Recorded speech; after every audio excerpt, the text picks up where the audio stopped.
እንዴት አምሽታችኋል የተወዳችሁ ተመልካቾቻችን የኢትዮጵያ ቴሌቪዥንን እየተከታተላችሁ ትገኛላችሁ ከምሽቱ 12 ሰዓት ሆኗል የዕለተ ሐሙስ የሰኔ 5 2017 ዓ.ም ኢቲቪ ዜና 57 ምዕራፍ አንዱ ወደ እናንተ በቀጥታ መድረሱን የሚጀምር ይሆናል ሮዛ መኮንን ዜናዎቹን የመራብሪያችሁ ቆያለሁ በያላችሁበት መልካም ጊዜ ይሁንላችሁ አበይት ጉዳዮችን እናስቀድም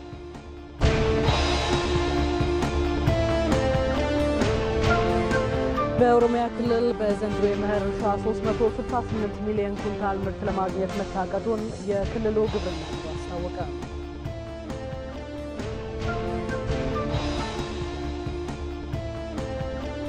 በጋምቤላ ክልል 12ኛ ክፍል ማጠናቀቂያ ፈተናን በበይነ መረብ ለመውሰድ የሚያስችል ልምምድ ማድረጋቸውን የዘንድሮ ተፈታኝ ተማሪዎች ተናገሩ።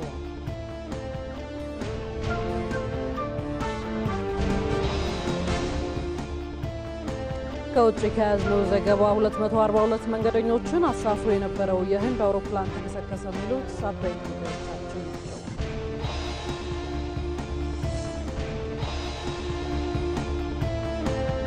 ተመልካቾቻችን ኢቲቪ ዜና 57 በ3 ምዕራፎች ወደ እናንተ ይደርሳል አብራችሁን ቆዩ።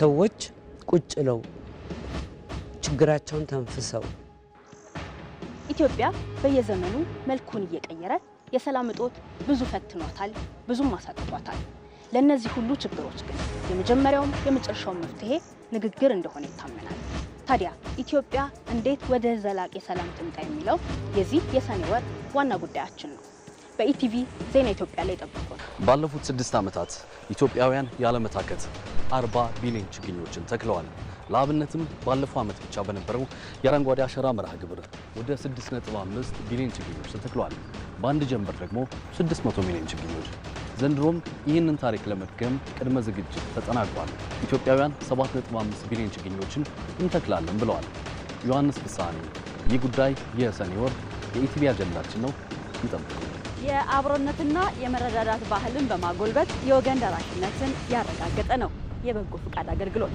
የአረንጓዴ አሻራ የአቅመ ደካሞችን ቤት የማደስ እንዲሁም ደግሞ ትምህርት ቤቶችን የመገንባት በሰላም ግንባታ ውስጥ በሚሊዮን የሚቆጠሩ ኢትዮጵያውያን ይሳተፋሉ ኢቲቪ በሰኔ ወር ይህንን የክረምት በጎ ፍቃድ አንስቶ በስፋት ይዳስሳል በቅርብ ቀን ይጠብቁ የ2017 የትምህርት ዘመን በመጠናቀቅ ላይ ነው በትምህርት ስርዓቱ ያለውን መሰረታዊ ችግር ለመፍታት ከሚወሰዱ እርምጃዎች የትምህርት ምዘናና የፈተና አስተዳደር ስርዓቱን ማስተካከልና ማዘመን ነው በዚህ ዓመት በሚሰጠው የ12ኛ ክፍል ሀገር አቀፍ ፈተና ከ600 ሺህ በላይ ተማሪዎች ፈተናውን ይወስዳሉ ከዚህ ውስጥ 150 ሺህ የሚሆኑ ተማሪዎች ፈተናውን በበይነ መረብ የሚወስዱ ይሆናል ይህ ጉዳይ የኢቲቪ 57 የሰኔ ወር አጀንዳችን ይጠብቁ ነው ከፍተኛ የስልጣን ባለቤት የሆነው የህዝብ ተወካዮች ምክር ቤት የ2017 በጀት ዓመትን እንዴት አሳለፈው ለሀገርና ለህዝብ የሚበጁ አዋጆችንስ በምን መልኩ አጽድቋል በበጀት ዓመቱ የታቀዱ ሀገራዊ እቅዶችስ አፈጻጸማቸው ምን ደረጃ ላይ ደርሷል የበጀት ዓመቱን የምክር ቤቱን አፈጻጸም የተመለከቱ ዘገባዎችን ኢቲቪ በሰኔ ወር ወደ እናንተ ያደርሳል ይጠብቁ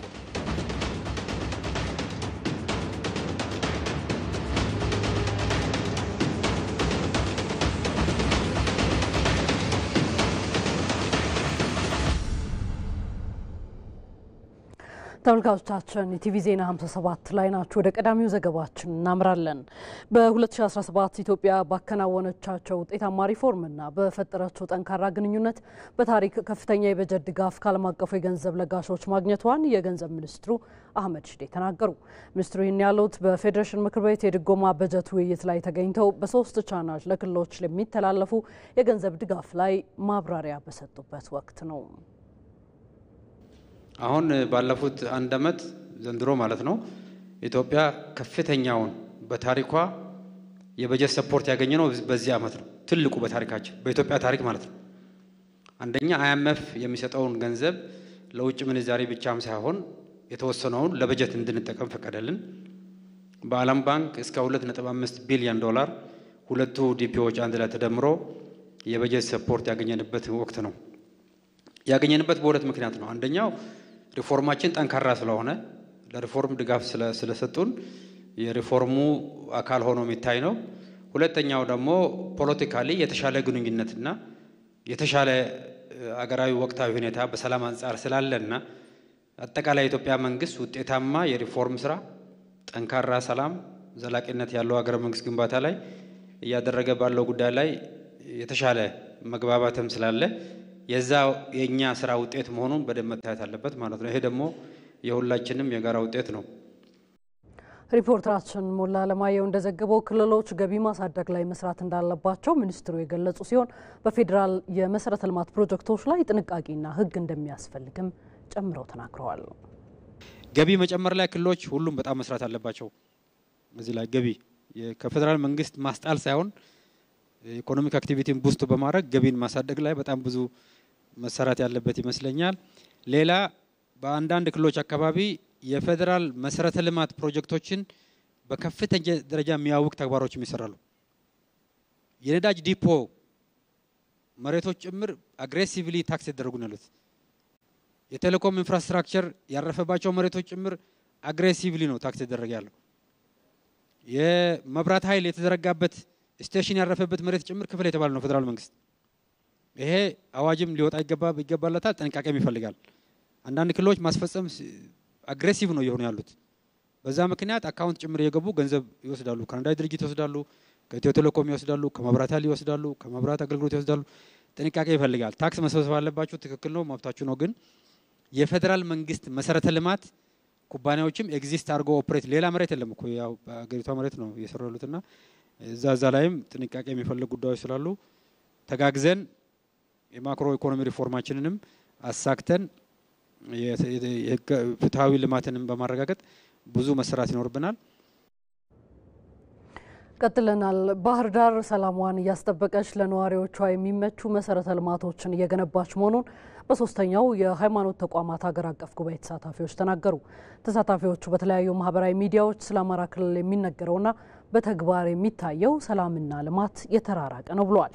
የሶስተኛው የሃይማኖት ተቋማት ሀገር አቀፍ ጉባኤ ተሳታፊዎች በባህር ዳር ከተማ የልማት ስራዎችን ተዘዋውረው ጎብኝተዋል። ሪፖርተራችን ተስፋውን ደስታ ተሳታፊዎቹን አነጋግሮ የሚከተለውን አድርሶናል። አርፖሎቻችን ያው እንደምታውቋቸው ድሮ እኛ በጂኦግራፊ ትምህርት ስንማር ስለ ጣና ስንሰማ በቃላት ነበር። አሁን ግን መጥቼ በአካል ሳይ እውነት ነው። በጣም ከመጠን በላይ አንደኛ ፍቅር የሆነ ከተማ ነው። ከተማው ራሱ ከተማ ነው። ህዝቡ ራሱ የፍቅር ህዝብ ነው።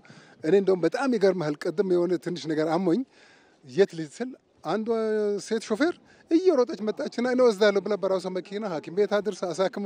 እንዲህ አይነት ትልቅ ፍቅር ያለበት ባህር ዳርን ስላገኘው ባህር ዳር እጅግ በጣም ትልቅ ከተማ ናት። በጣም ደግሞ የምትደነቀው ቀደም ሲል የነበሩ ሰዎች እንዲህ አስፍተው ቦታን ጠብቀው ማቆየታቸው። መንገዱንም አሁን ስናይ የእግረኛ የብስክሌት የግሪን ኤሪያው ምኑ በሙሉ አስፋልቱን ስንመለከት ሁሉም የተሟላ ሆኖ ያገኘ ነው። ልማቱ ደስ ይላል። እንደሚወራው ድባብ ሳይሆን ያየነው ጥሩ ነገር ነው ያየነው። ልማቶች እየለሙ ነው ያሉት። ሀገሪቷም ያው ተረጋግታ እንዳለች ነው የሚያሳየንና ውጭ የምንሰማውና አሁን ያየነው ነገሮች በጣም ይለያል ከሚወራው ጋር። ወደዚህ አካባቢ ሲመጣ ለምን ትሄዳለህ? ባህር ዳር እኮ ሰላም አይደለም፣ ሰው የሚገደልበት ሀገር ነው፣ ጸጥታ የለም የሚል ነገሮች ነበር ሰማይ ነበረው። ብዙ ሰዎችም አትሂድ እስከ ማለት ደረጃ ደርሰዋል። ነገር ግን በተጨባጭ ያለውን ነገር መሬት ላይ ያለው ነገር ስናይ ትላንትና ዞሬ ተመልክቻለሁ፣ ዛሬም ብቻለሁ። ሰላም ስላለ ነው ዛሬም ይሄን ኢንተርቪው እያደረግን ያለ ነውና መሬት ላይ ያለውን ነገርና የምንነገረው ነገሮች የተለያዩ ነገሮች ናቸው። ባህር ዳር ከተማ ፍጹም ሰላም በልማት ጎዳና ላይ በፍጥነት የተራመደ ሀገር ከተማ መሆኗን ነው ያረጋገጥኩት።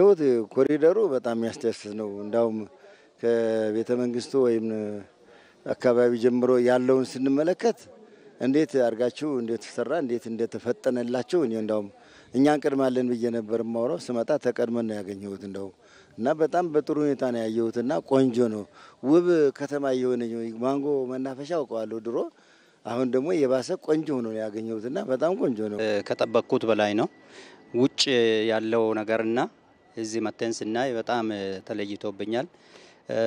ሰላም በአንድ እጅ የተቸገሩ ልማትን በአንድ እጅ መስራት በጣም ከባድ ለማመን የሚያቅት ነገር ነው። ህዝቡ የተረጋጋ እንቅስቃሴው የተረጋጋ ምንም አይነት ማታ እዚህ ነው ያደርኩኝ።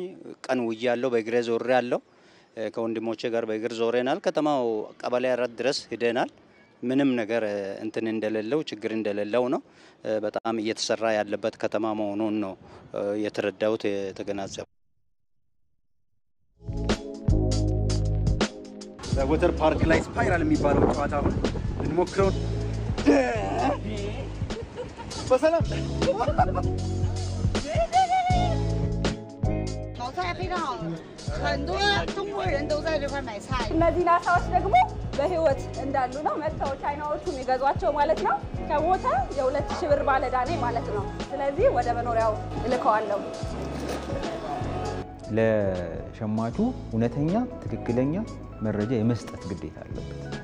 ይህንን ግዴታ ካልተወጣ እና ትክክለኛ መረጃ አለመስጠቱ ከተረጋገጠ በአድሚኒስትሬቲቭ ወይም በአስተዳደራዊ ጉዳይ መቀጣቱ እንደተጠበቀ ሆኖ በወንጀልም ጭምር የሚያስጠይቅ ተግባር ነው።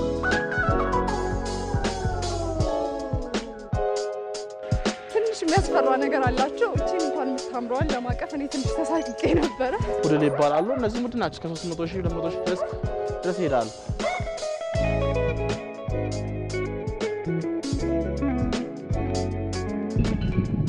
የንግሥተ ሳባ ቤተ መንግስት በአክሱም ከተማ ከሚገኙ የአርኪኦሎጂ ውጤቶች ውስጥ አንዱ ነው።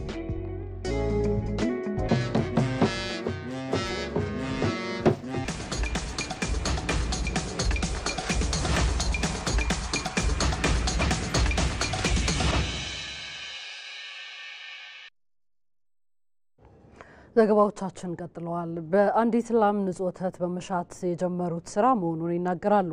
የዛሬው ባለ ታሪካችን የሐዋሳ ከተማ ነዋሪዋ ብዙነሽ ቦርሳሞ ኋላ ላይ ግን የወተት ምርቱን ከቤት ባለፈ ለገበያ ማቅረብም ችለዋል። ለዜጎችም የስራ እድል ፈጥረዋል። በቀጣይ የመስሪያ ቦታ ከተመቻቸላቸው ከወተት ልማት በተጨማሪ የዶሮ እርባታ ላይ የመሰማራት እቅድም አለኝ ይላሉ። በሐዋሳ ከተማ ባልደረባችን አልጋነሽ ተካ አነጋግራቸዋለች። ከራስ አንደበት ይቀጥላል።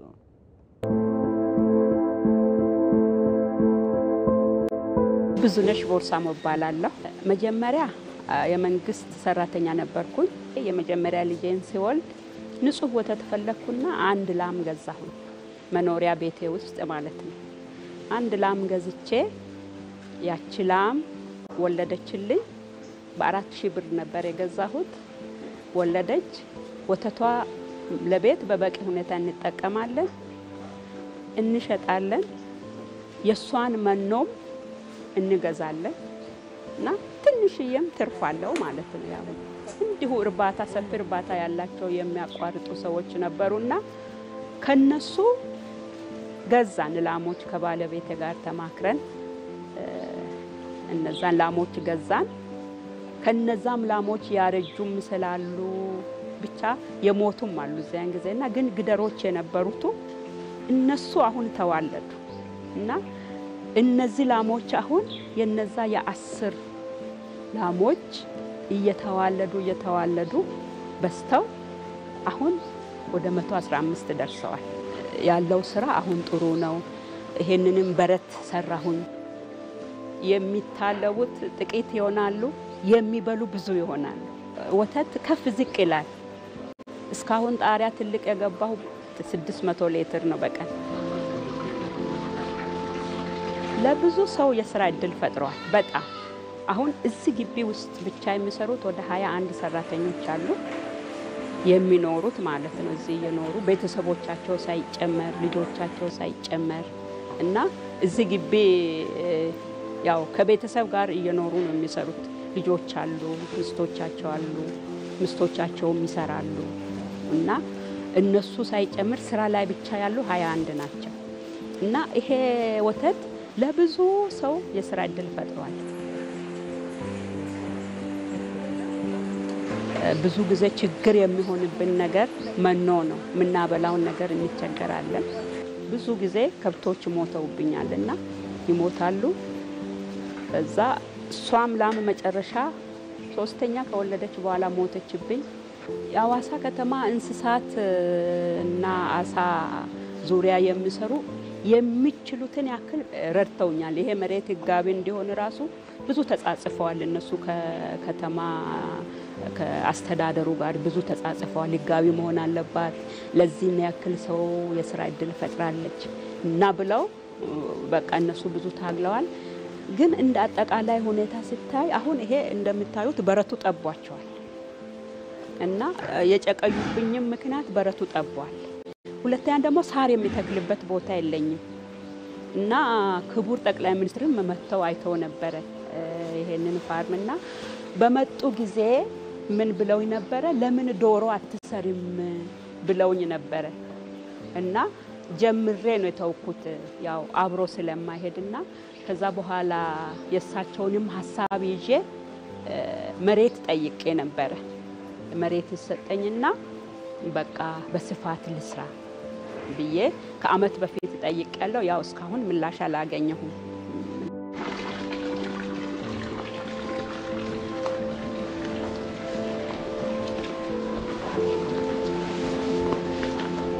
ማስተላለፈው መልእክት ስራው በጣም ጥሩ መሆኑን ማስተላለፍ ፈልጋለሁ ጥሩነቱ ምንድነው እርካታ ይሰጥሻል በሌላ እኔ አሁን እዚህ ስውል በጣም ደስተኛ ነኝ ደስተኛ ሆኜ ነው የምውለው ከላሞቹ ጋር እዚህ ሲሰራ ሳጸዳ ሳራቸውን ሲሰጥ ደስ ብሎኝ ነው የምውለውና ስራው እርካታ ይሰጣል በመጀመሪያ ደረጃ ደስ ብሎኝ ነው የምውለው እዚህ ስውል እሱን እላለሁ ሌላው ደግሞ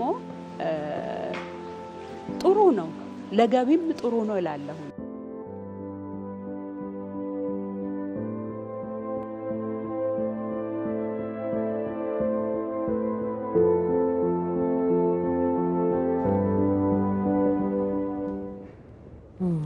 የስራ ዕድል ፈጠራ ላይ አሁንም ቆይታ ያደረግን ነው የምንገኘው የስራ ዕድል ፈጠራ እንዲያድግ በዘርፉ ያለውን የፋይናንስ አቅም ችግር መፍታት እንደሚገባም ተገልጿል ሀሳብ ላይ ሀብት የማፍሰስ ስራ ዕድል ለመፍጠርም የሚያበረታታ በመሆኑ ሊተኮርበት እንደሚገባ እንደዚሁ ባለሙያዎች ይገልጻሉ መንግስት የስራ ዕድል ፈጠራን ለማሳደግ ከግሉ ዘርፍ ጋር እየሰራ እንደሚገኝም አስታውቋል በአዲስ ቀን የዜና ዝግጅት እንግዳችን የነበሩት የስራና ክህሎት ሚኒስቴር ሚኒስትር ዴኤታ አቶ ሰለሞን ሶካ በስራ ዕድል ፈጠራ ባለፉት ወራት የተመዘገቡ ውጤቶች አበረታች መሆናቸውን ተናግረዋል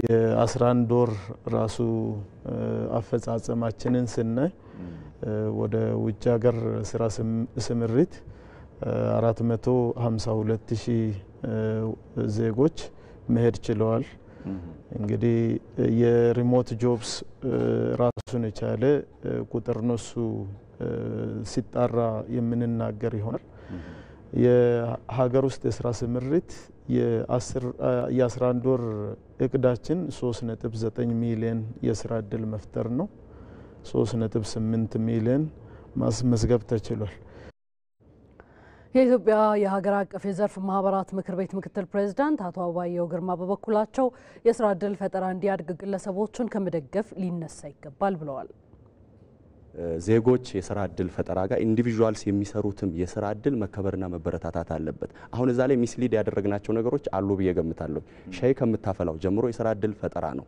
ያን አሁን ወደ ምን አይነት መንገድ እንወስደዋለን ህገወጥ ወደሚል መንገድ ላይ አስፋልት ላይ ተሸክመው ሲሯሯጡ ሲነግዱ ምናያቸው አሉ የስራ ዕድል ፈጠራ ነው ዜጎች በልተው ማደር መቻል አለባቸው ሶ እነዛን ወደ ምን ፎርማል አድርገን ወደ ምን እናምጣቸው የሚለውንም ነገር መሰራት አለበት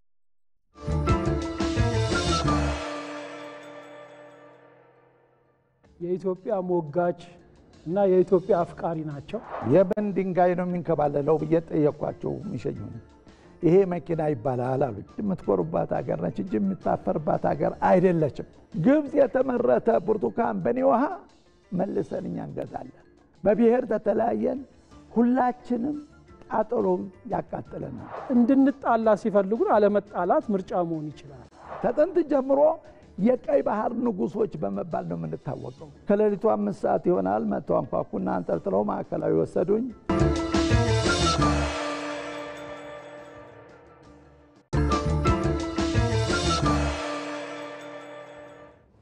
ዘገባዎቻችን ቀጥለዋል የሸገር ከተማ የመኖሪያ ብቻ ሳይሆን የማምረቻ ከተማ እንዲሆን በተከናወኑ ስራዎች ውጤት እየተገኘ መሆኑን የከተማ አስተዳደሩ ከንቲባ ዶክተር ተሾማ አዱኛ ተናገሩ በሸገር ከተማ አስተዳደር በግሪን ሌጋሲ የአፕል ችግኝ ተከላ ማስጀመሪያ መርሃ ግብር የአስተዳደሩ አመራሮች የሀገር መከላከያ ሰራዊት አባላትና ነዋሪዎች በተገኙበት ተካሂዷል ኤጄ እንጂፈታ ተጨማሪ መረጃ አላት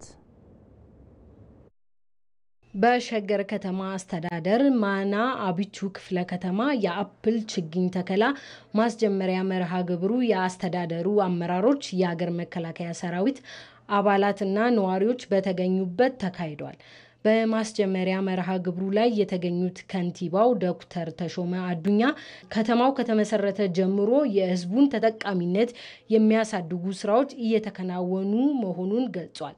በተለይም ከተማው የመኖሪያ ብቻ ሳትሆን የማምረቻ ማዕከል እንድትሆን ዘርፈ ብዙ ተግባራት መከናወናቸውን ተናግሯል። ሰረካ መጋላት ሼዲ በከተማ አስተዳደሩ ደረጃ ከ10,000 ሼዶች በላይ ገንብተን ከተማው ያለውን አቅም እንዲሁም ግብርናውን ማዘመን እንዴት እንደሚቻል አሳይተናል። በዚህ ዓመት ብቻ የሰራነውን ለማንሳት ከ2 ሚሊዮን በላይ ዶሮዎችን ማርባት ችለናል። የሸገር ከተማ ምክትል ከንቲባና የግብርና ክላስተር አስተባባሪ አቶ ግርማ ኃይሉ በከተማ አስተዳደሩ ለአትክልትና ፍራፍሬ ልማት ልዩ ትኩረት መሰጠቱን ገልጿል። በዚህ ክረምትም የምግብ ዋስትናን ለማረጋገጥ የሚያግዝና ለውጭ ገበያ የሚውል ዘርፈ ብዙ ጠቀሜታ ያላቸው የአትክልትና ፍራፍሬ ችግኞች ይተከላሉ ብሏል። ከሚተከሉት የአትክልትና ፍራፍሬ ችግኞች መካከል ከ50 በመቶ በላይ የሚሆኑ የአፕል ችግኝ መሆኑንም ጨምሮ ገልጿል። አከመጋለ ሸገሪት አከወሊ ገላት እንደ ሸገር ከተማ ዘንድሮ በ1050 ሄክታር መሬት ላይ አትክልትና ፍራፍሬ እናለማለን። ዛሬም የአፕል ችግኝ ተከላ በመናቢቹ ክፍለ ከተማና ገፈርሳ ጉጀ ክፍለ ከተማ ላይ ለመትከል ሞክረናል። በብልጽግና ፓርቲ የሸገር ከተማ አስተዳደር ማና አቢቹ ክፍለ ከተማ ቅርንጫፍ ጽሕፈት ቤት ኃላፊ አቶ ፍቃዱ ሆርዶፋ በበኩላቸው በክፍለ ከተማው በዚህ ክረምት ዘርፈ ብዙ ጠቀሜታ ያላቸው ችግኞችን ለመትከል አስፈላጊ ዝግጅቶች ማድረጋቸውን ተናግረዋል። በክፍለ ከተማው በአጠቃላይ በ50 ሄክታር መሬት ላይ ከ50,000 በላይ የአፕል ችግኝ ተከላ ማስጀመሩን ገልጾ የአካባቢው አርሶ አደርም መልካም ተሞክሮ እየወሰደ የተተከለውን ችግኝ እንዲንከባከብ አሳስበዋል። በዚህ ክረምት የምንሰራው ስራ በአረንጓዴ አሻራ መርሃ ግብር የተለያዩ ችግኞችን መትከል ነው። በዚህም 1.5 ሚሊዮን ችግኝ ለመትከል እቅድ ይዘናል። የዛሬውም በክረምቱ ከምንሰራው ስራ ውስጥ መሆኑን ማንሳት እፈልጋለሁ። በችግኝ ተከላው ከተሳተፉ የአካባቢ ነዋሪዎች መካከል አቶ መስፊን መላኩ በክረምቱ ዘርፈ ብዙ ጠቀሜታ ያላቸው ችግኞች ለመትከል መዘጋጀታቸውን ገልጿል። በኦሮሚያ ክልል በዘንድሮ የመኸር እርሻ 368 ሚሊዮን ኩንታል ምርት ለማግኘት መታቀዱን የክልሉ ግብርና ቢሮ አስታወቀ። በአማራ ክልልም በመኸር ወቅቱ ምርትና ምርታማነትን ለማሳደግ የግብርና ሜካናይዜሽን ስራ እየተከናወነ ስለመሆኑ ተጠቁሟል። ወንድማገኝ ኃይሉ በኢትዮጵያ አብዛኛው የግብርና ምርት የሚገኘው በመኸር ወቅት መሆኑን መረጃዎች ያመላክታሉ። የነቅር ለማሳካትም ክልሎች የተለያዩ ዝግጅቶችን እያደረጉ እንደሚገኙ ገልጸዋል። ከኢቲቪ ዳጉ የውይይት ፕሮግራም ጋር ቆይታ ያደረጉት በኦሮሚያ ክልል ግብርና ቢሮ የሰብል ልማት ዳይሬክተር አቶ ሙስጠፋ ሁሴን በክልሉ ለመኸር እርሻ የመሬት ዝግጅት መደረጉን ገልጸዋል። በክልሉ ለመኸር እርሻም ከ10.8 ሚሊዮን በላይ ሄክታር መሬት በሰብል ለመሸፈን መታቀዱን ጠቅሰው 368 ሚሊዮን ኩንታል ምርት ለማግኘት መታቀዱንም አስታውቀዋል። ዘንድሮ የመሬት ዝግጅትን በተመለከተ ኦልሬዲ ከ10.8 ሚሊዮን ሄክታር በላይ ነው ዘንድሮ በተለያዩ ሰብሎች እንሸፍናለን ብለን አቅደን እየሰራን ያለ ነው። ከ10.8 ሚሊዮን ውስጥ እስካሁን የታረሰው ኦልሞስት ወደ 7.8 ሚሊዮን ሄክታር ታርሷል። ኦልሞስት ይሄ ከ73% በላይ አንደኛ ዙር ታርሷል ማለት ነው። ከዚህ ውስጥ ኦልሞስት ወደ 2.5 የሚሆነው በትራክተር ነው የታረሰው።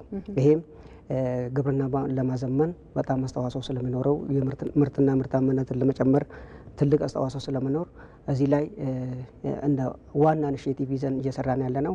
በአማራ ክልል ግብርና ቢሮ የሰብል ልማት ዳይሬክተር ዶክተር ማንደፍሮ አስላከ በበኩላቸው በክልሉ ለ2017-18 ዓ.ም የምርት ዘመን የመኸር እርሻ ዝግጅት ስራዎች መሰራታቸውን ተናግረዋል። ምርትና ምርታማነትን ለማሳደግም የግብርና ቴክኖሎጂን ጨምሮ በርካታ ስራዎች እየተከናወኑ ነው ብለዋል።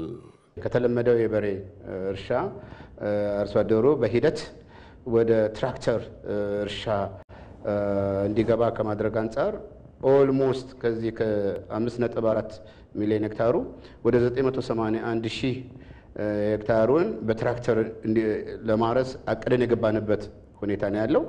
አፈጻጸሙም ጥሩ ነው። አፈጻጸሙም ኦልሞስት አሁን ላይ ወደ 360 ሺህ ሄክታር በትራክተር የታረሰበት ሁኔታ ነው ያለው። በሲዳማ ክልል የእርሻና ተፈጥሮ ሀብት ልማት ቢሮ የእርሻ ዘርፍ ምክትል ኃላፊ አቶ ባንጉ በቀለ በመኸር ወቅቱ ምርትና ምርታማነትን ለማሳደግ ለአርሶ አደሩ የቴክኖሎጂና የግብዓት ስርጭት የተደረገ መሆኑን ገልጸዋል። 2018 የሚያስፈልገን የማዳበሪያ ከ300,000 ኩንታል በላይ ነው። ከዛ ውስጥ አሁን እሱ የዓመት ሆኖ አሁን ለሜር የሚያስፈልገን ከበልግም ወደዚህ የተላለፋለ ወደ 160,000 ኩንታል በላይ ነው። እስካሁን ድረስ ኦልሞስት ከ80% በላይ አሰራጭተናል። በዘንድሮ 2017-18 ዓመተ ምህረት የመኸር እርሻም ወቅት እንደ ሀገር 21 ሚሊዮን ሄክታር መሬት በማልማት ከ690 ሚሊዮን በላይ ኩንታል ሰብል ለመሰብሰብም ታቅዷል። ከትምህርት ጋር ወደ ተገናኙ ጉዳዮች እንሻገር። በጋምቤላ ክልል የ12ኛ ክፍል ማጠናቀቂያ ፈተናን በበይነ መረብ ለመውሰድ የሚያስችል ልምምድ ማድረጋቸውን የዘንድሮ ተፈታኝ ተማሪዎች ተናገሩ። ተማሪዎቹ የተሻለ ውጤት ለማምጣት መዘጋጀታቸውንም ነው የገለጹት። የክልሉ ትምህርት ቢሮ በበኩሉ ተማሪዎችን ለተሻለ ውጤት የማብቃት የሚያግዝ ቅድመ ዝግጅት መደረጉን አስታውቋል። ሚፍታህ አብዱል ቃድር ተማሪ ወት ኦቦንግና ያሬድ ጌታቸው በጋምቤላ ክልል የዘንድሮውን የ12ኛ ክፍል መልቀቂያ ፈተና ከሚወስዱ ተማሪዎች መካከል ናቸው። ፈተናው እየተቃረበ መምጣቱን ተከትሎ ያሬድና ወት ካላቸው ጊዜ አብዛኛውን በቤተ መጻሕፍት ያሳልፋሉ። በተሻለ መጠን ደግሞ ለዚህ ፈተና እየተዘጋጀን ነው እና ከምንም በላይ ዋና ዓላማዬ እኔ ጥሩ ውጤት አምጥቼ ቤተሰቤንም ለዚህ ትምህርት ቤቴንም ሀገሬንም ማስጠራት ብቁ ዜጋ ለመሆን ነው ፍላጎቴ። አሁን ደግሞ እዚህ ላይብራሪ እየመጣን እያጠናን እንገኛለን። እየተዘጋጀን ጥያቄ እየሰራን ሰኞ እስከ ቅዳሜ ነው እዚህ የምናጠናው እና እንደዚህ ነው እና በተቻለ መጠን እየተዘጋጀን ነው። አንድ ላይ ጥያቄ አንዳንድ ጊዜ እንሰራለን። በተለያዩ መጽሐፎችን ተጠቅመን ጥያቄዎችን በመሰራት እየሰራን እንገኛለን። የ12ኛ ክፍል ኢንትራንስ ፈተና ከ400 በላይ ማምጣት ዝግጅት እያደረጉኝ ይገኛሉ። ትምህርት ሚኒስቴር አዲስ የምዘና ስርዓትን ተግባራዊ ማድረጉን ተከትሎ በተያዘው ዓመት እንደ ሀገር ከ600,000 በላይ ተማሪዎች የ12ኛ ክፍል ብሔራዊ መልቀቂያ ፈተናን ይወስዳሉ። ከነዛ ተማሪዎች ውስጥ 150,000 ያህሉ በበይነ መረብ ፈተናቸውን የሚወስዱ ናቸው።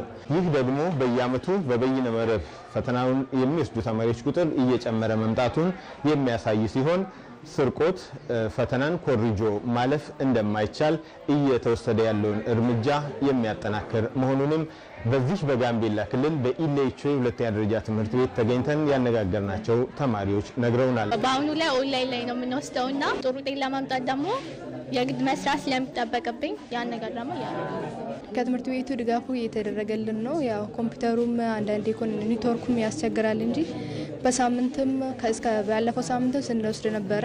ኦንላይን መሆኑ በጣም ጥሩ ነው ብዬ አስባለሁ። ካሁን በኋላ መስረቅ የለም። እሱማ ሌብነት የለም።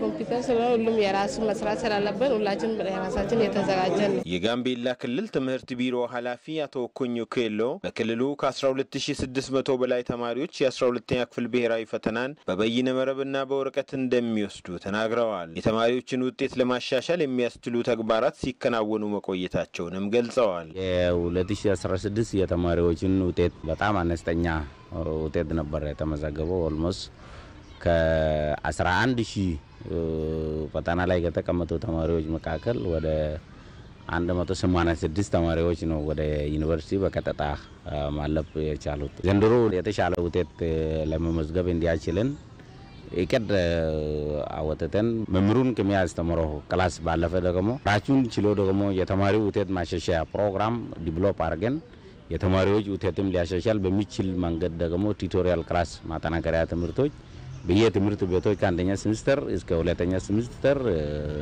በበቂ ደረጃ ተሰጥቷል ለተማሪዎቹ። ምናልባት የሚቀጥለው ውጤት ደግሞ ከ2016 ዓመተ ምህረት የተሻለ ውጤት ይመዘገባል ተብሎ ይጠበቃል ማለት ነው። በክልሉ በፈተናው ወቅት የመብራትና የኔትወርክ መቆራረጥ እንዳይፈጠር ከወዲሁ ጉዳዩ ከሚመለከታቸው አካላት ጋር ዝግጅት በመደረግ ላይ መሆኑም ተገልጿል። ለኢትዮጵያ ቴሌቪዥን ለተጠናቀረው ዜና ሚፍታህ አብዱል ቃድር ከጋምቤላ።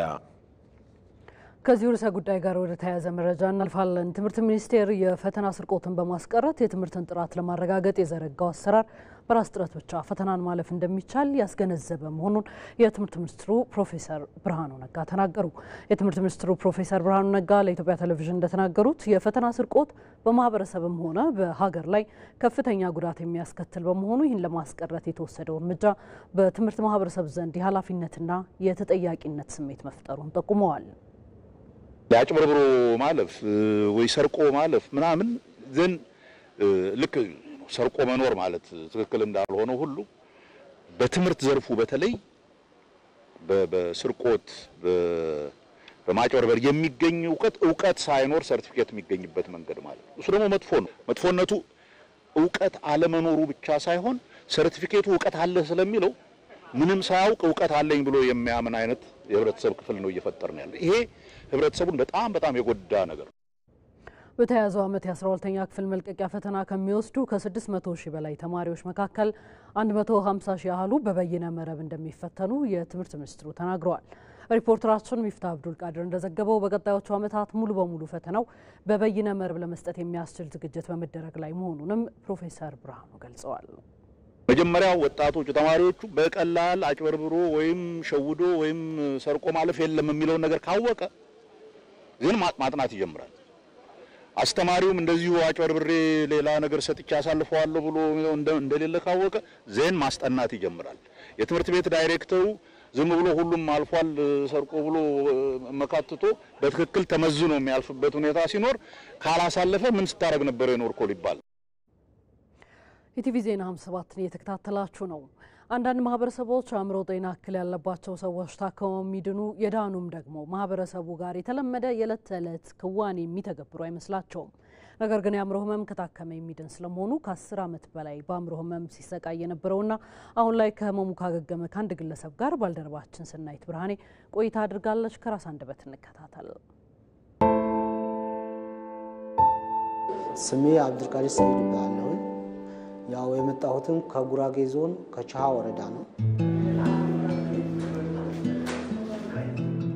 የመጀመሪያ 3 ነበርን። በሱስ ተጠቅተን ለ10 ዓመታት ቆይተን ነበር። ሱሱ ያመጣሁት እኔ የሁለት ወንድሞቼ አሳክማለሁ ስል ከአቅሜ በላይ ሲሆንብኝ ሱስ ጀመርኩኝ። ማስተማሩን ከማስተማር ውጪ ሆንኩኝ። በሚዲያ ወልቂጤ ነው መሰለኝ ተከታትሎ ለነኢማ ጠቆማት። እሷን ደግሞ ሰው ጨምራ ራሷ ሄዳ አገር ቤት አይታን ለመጀመሪያ ጊዜ አየችን። ቃለ ጥያቄ ያደረገችልን ከቤት ይዛን ወጣች። ከቤት ይዛን ከወጣች በኋላ ቀጥታ ወደ እሷ ማገገሚያ ሳይሆን ስጦታ ሆስፒታል አስገባችን። ስጦታ ሆስፒታል ለ50 ቀናት ሕክምና ተከታተልን። ከ50 ቀን በኋላ ቤት ተከራይታ እሷን ማስፈለገው ነገራቶች በሙሉ አሟልታ እየተከታተለችን እኔም ሀድራም ይዛ በነኢማ ማቆያ ለአመታት ተቀመጥን። ለአንድ አመት ከተቀመጥን በኋላ እኔ ወደ ማገገሚያው ትንሽ ጠንከር እያልኩ ስመጣ የበለጠ የሚሻልህ ትዳር ብትይዝ ነው፣ ትዳር መያዝ አለብህ የሚል ሀሳብ አመጣችልኝ። ሁኔታዬን አይታ ሻል ስል ማለት ነው ከማገገሚያው ወጣ ብለህ ትዳር ይዘህ ብትኖር ህይወትን መምራት ትችላለህ በሚል ትዳር አስያዘችኝ። ትዳሩ ያው ሙሉ በሙሉ እሷ ናት የደገሰችው።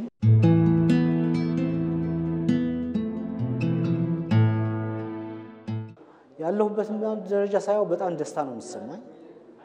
ጅምር ላይ በህመም ላይ ነበር የተሰቃየሁት በሱስ። ከሱሱ ወጣ ብዬ ወደ ትዳሩ ዓለም ገባሁኝ።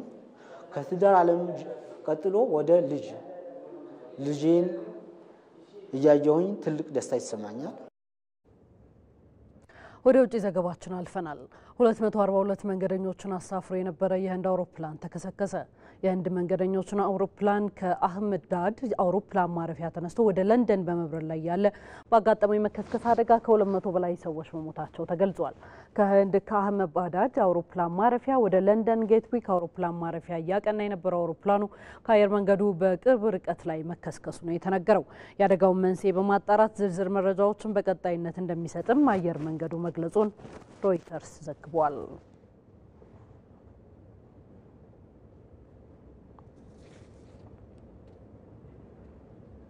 በሌላኛው የውጭ ዘገባችን ኢራን የኒውክሌር ድርድሩ ካልተሳካና አሜሪካ ጋር ግጭት ውስጥ የምትገባ ከሆነ በአካባቢው የሚገኙ የአሜሪካ ጦር ሰፈሮች ላይ ጥቃት እንደምትፈጽም አስጠነቀቀች።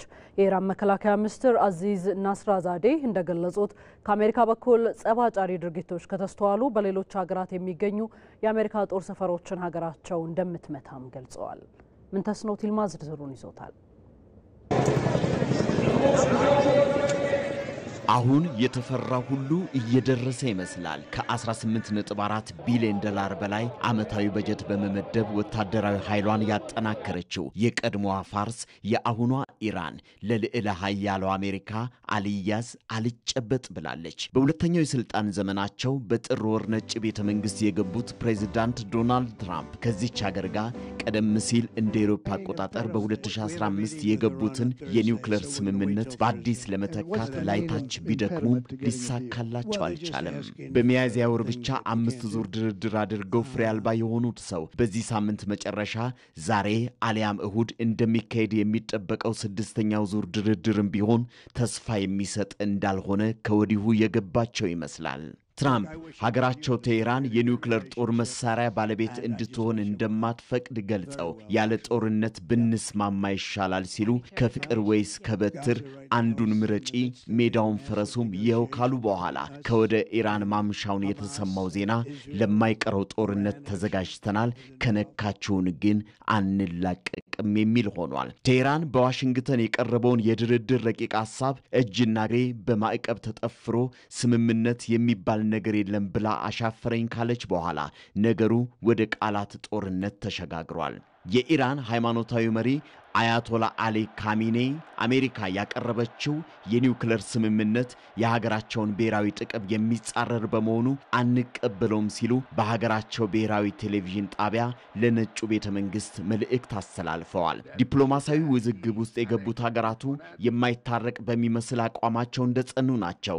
ቴህራን ዩራኒየም ለማበልጸግ የማንንም ቡራኪ አልጠይቅም፣ ለድርድርም የሚቀርብ ጉዳይ አይደለም ስትል ዋሽንግተን ደግሞ የማይታለፍ ቀይ መስመር ስትል ጠርተዋለች። አሜሪካንን ጨምሮ ምዕራባውያን ኢራን ዩራኒየምን ለሲቪል ኢነርጂ አገልግሎት ብቻ ሳይሆን ለኒውክሌር ጦር መሳሪያ ግንባታ ትጠቀምበታለች የሚለው እምነታቸውን የሚሸረሽር ፍንጭ አላገኙም። ከሳምንት በፊት ዶናልድ ትራምፕ ከቭላዲሚር ፑቲን ጋር ከ1 ሰዓት በዘለቀው የስልክ ንግግራቸው ሞስኮ የድርድር ሂደቱ በአጭር ጊዜ እንዲገባደድ ድጋፍ እንድታደርግ በጠየቁት መሰረት በዋሽንግተንና በቴህራን መካከል የሚደረገውን ድርድር ሩሲያ ለማሳለጥ ፈቃደኛ መሆኗን በማሳወቅ ላይ ትገኛለች። በዚህም ሆነ በዚያ አዲስ የኒውክሌር ስምምነት ካልተደረሰ ጦርነት አይቀሬ መሆኑን በተደጋጋሚ ለተናገሩት ዶናልድ ትራምፕ የኢራኑ መከላከያ ሚኒስትር አዚዝ ናስርዛዴ መልስ ሰጥተዋል።